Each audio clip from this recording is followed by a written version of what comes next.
Alors, après avoir suivi une formation de référent handicap à l'Université de Créteil et obtenu mon diplôme, j'ai souhaité être plus près de l'insertion professionnelle des personnes en situation de handicap, être sur le terrain et travailler avec d'autres acteurs de l'insertion professionnelle et travailler plus en réseau.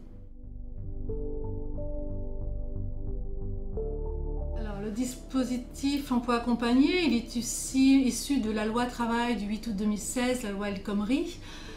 C'est un dispositif d'accompagnement vers et dans l'emploi des personnes en situation de handicap.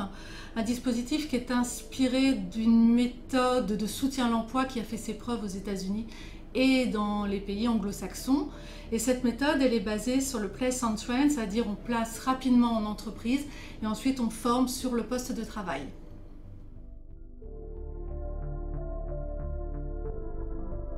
Le dispositif emploi accompagné s'adresse à des personnes en situation de handicap bénéficiant d'une reconnaissance de la qualité de travailleur handicapé, l'ARQTH, et qui ont un projet d'insertion professionnelle en milieu ordinaire de travail. Il s'adresse également à des personnes déjà en emploi, des salariés du milieu ordinaire, qui du fait de leur situation de handicap risquent la désinsertion professionnelle et souhaitent être maintenus en emploi. Et il s'adresse également à des employeurs. Alors, toutes ces personnes en situation de handicap, elles ont besoin d'un accompagnement renforcé dans les démarches, car en fait, elles ont connu des ruptures dans leur parcours professionnel, elles ont rencontré des difficultés récurrentes dans leurs différents emplois et elles ont souvent mobilisé les différents dispositifs existants sans parvenir à une solution. Ce sont donc des personnes en situation de handicap qui sont très éloignées de l'emploi, et qui veulent s'insérer professionnellement et surtout se maintenir durablement dans un emploi en milieu ordinaire de travail.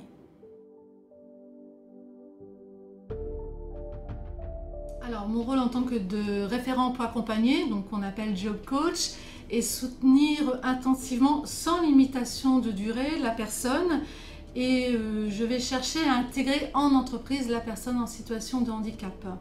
Donc en tant que référente emploi accompagné, je vais être l'interlocuteur privilégié de la personne et j'entretiens une relation de proximité. Et aussi, je vais également ensuite aider la personne à sa prise de poste en entreprise et l'accompagner sur son poste dans son milieu de travail.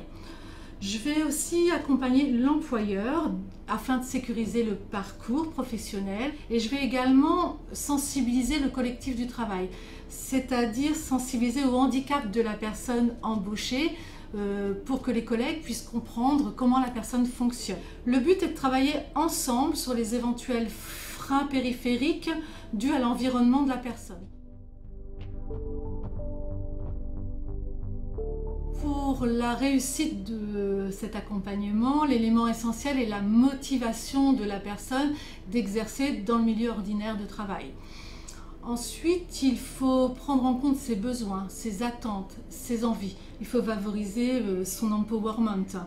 La personne accompagnée, elle doit être actrice de son ou de ses projets. Et en aucun cas, je vais faire à sa place, mais je vais faire avec la personne. L'emploi accompagné, cet accompagnement va favoriser également l'apaisement de ses troubles. Elle va trouver des solutions à ses difficultés, elle va mobiliser ses propres ressources. Alors, si je devais résumer le dispositif emploi accompagné en une phrase, c'est difficile en une phrase. Je dirais qu'il faut voir le potentiel de la personne et non son handicap. C'est-à-dire, il faut s'attacher à regarder ce que la personne est capable de faire et non ce qu'elle ne sait pas faire.